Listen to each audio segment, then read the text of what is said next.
In this video, we'll cover 3 ways to make calls using the Polycom VVX D230 and how to place a call on hold. If you know the number you want to call, dial the number and press the green call button.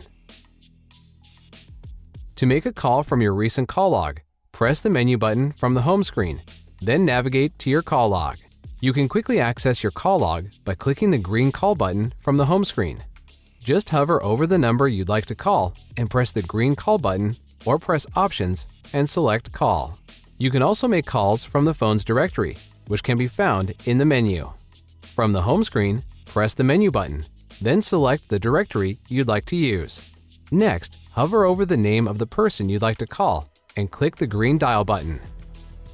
While on a call, if you'd like to put a call on hold, press the Options button and select Hold. The call will be put on hold until you select Resume in the Options menu. That's it! Now you know how to make a call and put a call on hold using the Polycom VVX D230.